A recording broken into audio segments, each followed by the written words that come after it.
প্রয়াগরাজে ত্রিবেণী সঙ্গমে যারা যেতে পারেননি এবং অমৃত স্নান করতে পারেননি তাদের জন্য সঙ্গমের জল নিয়ে এসেছে বিশ্ব হিন্দু পরিষদ। বরাক নদীর তীরে মহাকুম্ভের অমৃত স্নানের আয়োজন করা হয়েছে। মহাশিবরাত্রি উপলক্ষে শিলচরে অমৃত স্নানের আয়োজন করল বিশ্ব হিন্দু পরিষদের মধ্য কাছাড় জেলা কমিটি।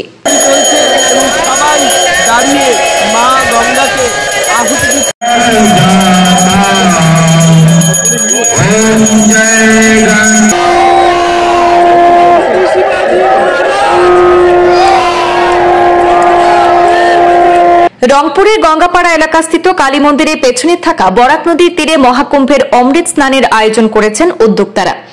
এদিন সন্ধ্যা আরতি সহ বিভিন্ন ধর্মীয় অনুষ্ঠানের মাধ্যমে কার্যক্রমের সূচনা করা হয়। আয়োজনকে ঘিরে নদী তীরবর্তী এলাকাকে সাজিয়ে তুলেছেন আয়োজকরা। এদিন সকাল থেকে প্রস্তুতি পর্বকে ঘিরে পরিষদের কর্মকর্তাদের নদী তীরে ব্যস্ততম সময় কাটাতে দেখা গেছে। নদী তীরবর্তী বিস্তীর্ণ এলাকা জুড়ে গেরুয়া পতাকা এবং দেবাদিদেবের ছবি সহ আকর্ষণীয় মণ্ডপ তৈরি করে এলাকায় এক উৎসব মুখর পরিবেশের সৃষ্টি করেছেন তারা। আগামী 26 ফেব্রুয়ারি সকাল 9টা থেকে শুরু হবে অমৃত স্নানের কার্যক্রম। দুদিনের এই অনুষ্ঠানে সকলকে উপস্থিত থেকে অমৃত স্নানের মাধ্যমে নিজেদের পবিত্র করে তোলার আবেদন জানিয়েছেন উদ্যোক্তারা। এই মাত্র আস্তে আস্তে দেখুন আরতি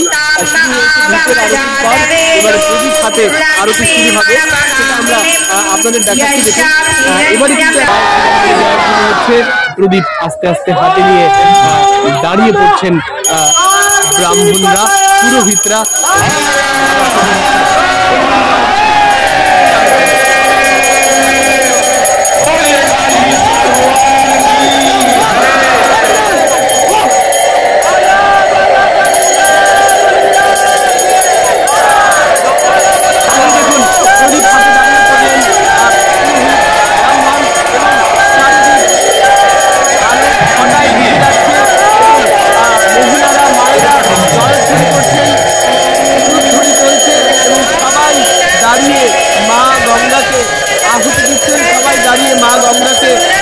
আরাধনা করছেন, সবাই দাঁড়িয়ে পড়েছেন।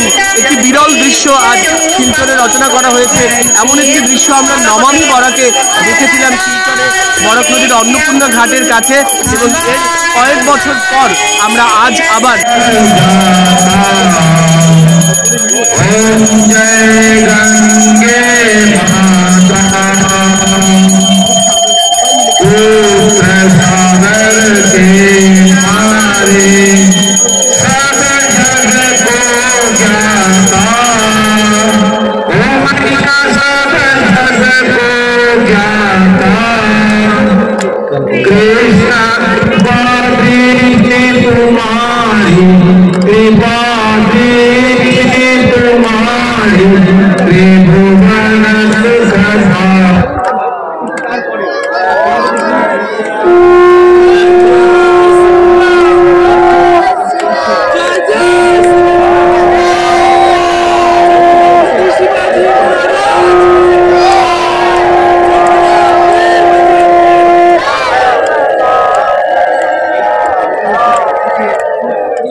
দেখে